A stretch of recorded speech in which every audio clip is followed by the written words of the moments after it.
Nice.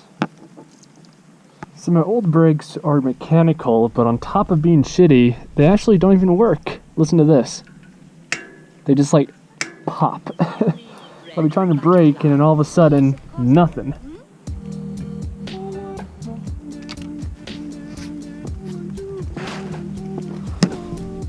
That's not good.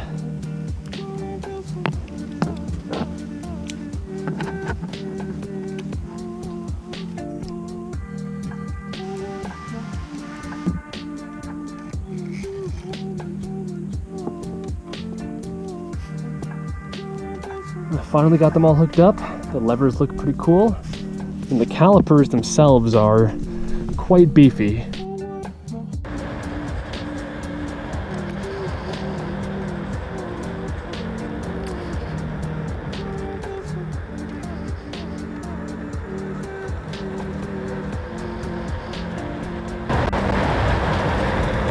So there's a saying with e-bikes that you need more stop than you have go.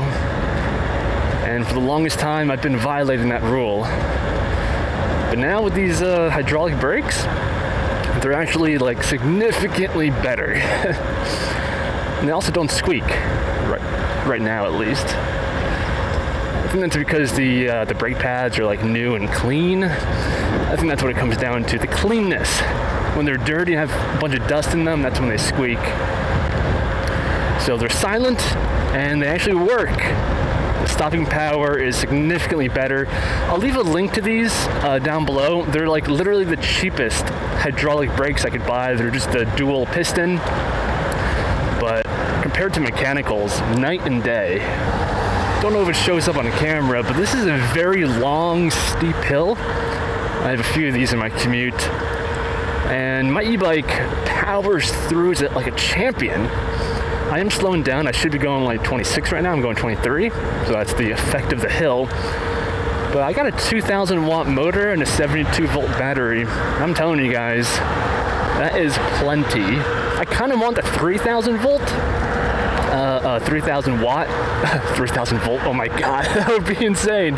But a 3,000 watt hub motor, because it's compatible with this battery, but there's really no need. This 2,000 watt is super fast. It goes about 42 miles an hour, max speed on a full charge. But just day to day, climbing up this hill, everything like that, 2,000 watt is more than enough, and it's just that much more efficient than a 3,000 watt motor.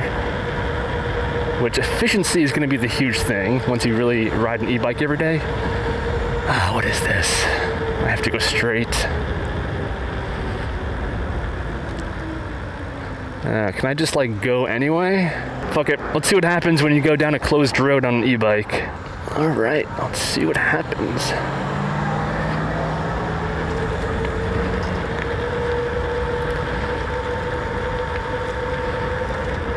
Well, there's a cop, so let's go past the cop.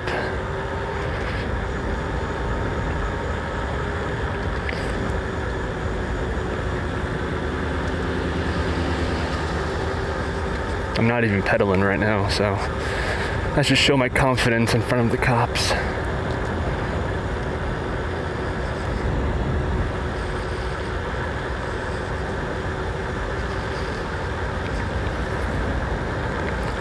Look at that. Alright, this is a steep hill going down now. So we're gonna test out these brakes. I should hit about 30 miles an hour going down this hill, just coasting. We're gonna see how fast I can stop.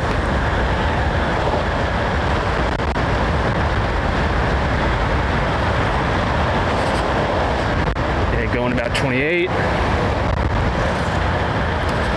Stop. Ooh, immediate control. Ooh, I like these brakes. Nice.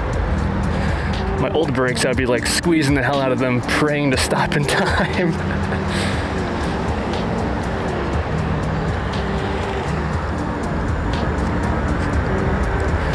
Yeah, so now that I have good stopping power, it gives me a lot more confidence to like use all the power of the bike and go fast because I'm confident I can stop.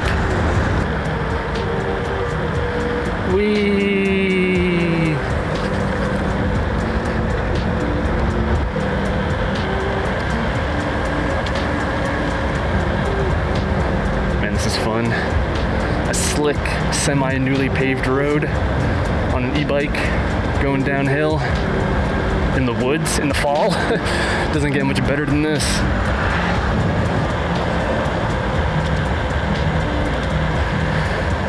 Man, I have to say I'm in love with this e-bike. You can see here my odometer, 1,020 miles on it. So I passed the 4-figure mark. My confidence is through the roof. And I have to say, if you guys have been thinking about getting an e-bike and you're just hesitant, just get one. That's my advice. It's awesome. This is a custom e-bike, obviously. And that's definitely going to help you if you don't want to fully commit. Because like the Suron, the Onyx, those are the ones that I really wanted. But this thing that I made is the same power, and it's about $2,000 all in. So half the price, same power, build it yourself.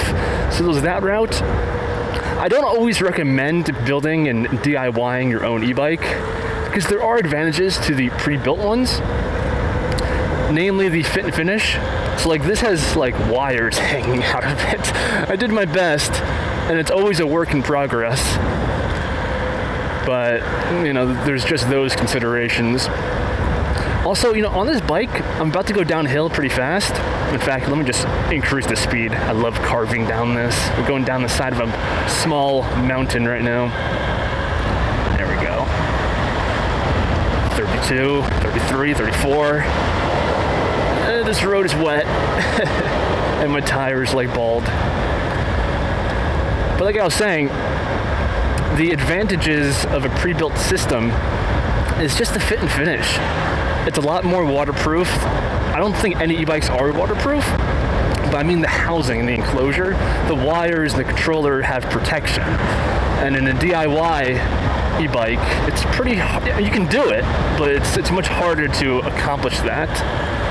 Also, small things you don't even think of.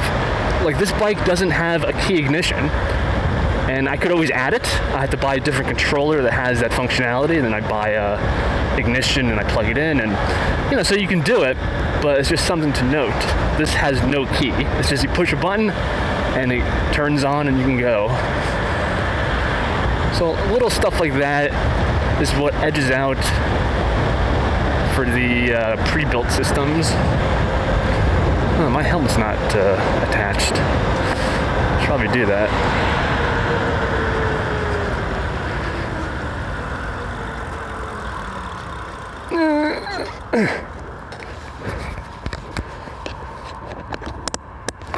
Okay, my helmet's actually on now. Alright, so this is how to ride an e-bike on the highway. Don't do this. My destination is on the highway. But even so, I'm only going to stay on the highway a very short amount of time, and then I'm going to peel off to an adjacent road. But I have to spend some time on the highway.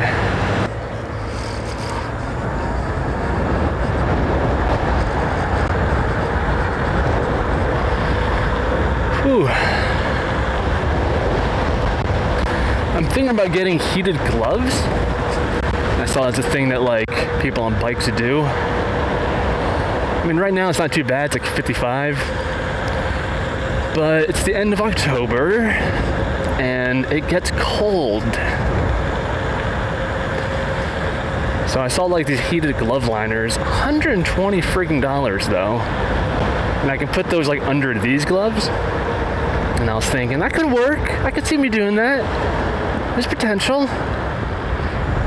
Thanks, brah. I had the right of way, just so you know. And this is what I mean by spending as little time on the highway as possible on an e-bike. This road is adjacent to the highway, so it's going, well, parallel to the highway. And it's just not enjoyable to be on highways. So that's another thing. If you're planning on getting an e-bike, don't spend a lot of time on the highway. It's dangerous. The shoulder that you're going to be driving on is full of debris, so it's easy to get a flat, and it's just not fun. A road like this is way more enjoyable, so highly recommends. Ooh, Mach-E. Don't see too many of those. It's windy as all hell right now. Each gust of wind is like slowing me down significantly. Alright, gotta go back on the highway for the last little bit.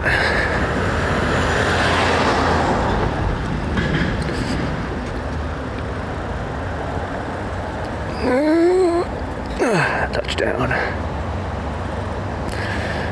So far we traveled 8 miles. I think in total this bike has, if I was to stretch it, about 35-40 miles of range. Throttle only, of course. If I pedaled, well, that's a different story.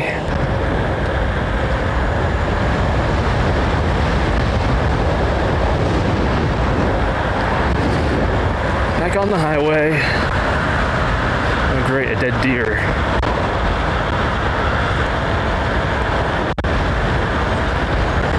Excuse me, you're kind of in my lane. This is the bike lane. Get jiggy with it. See guys, I passed like 10 cops. Nobody gives a shit.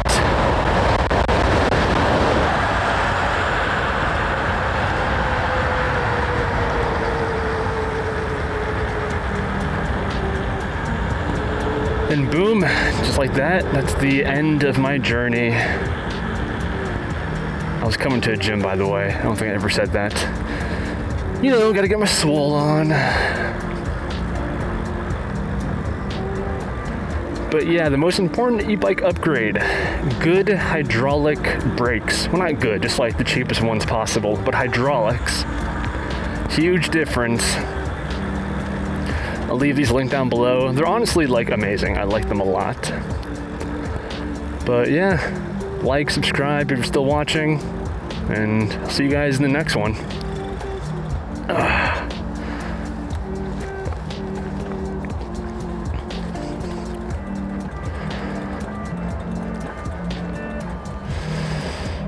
Do something like that.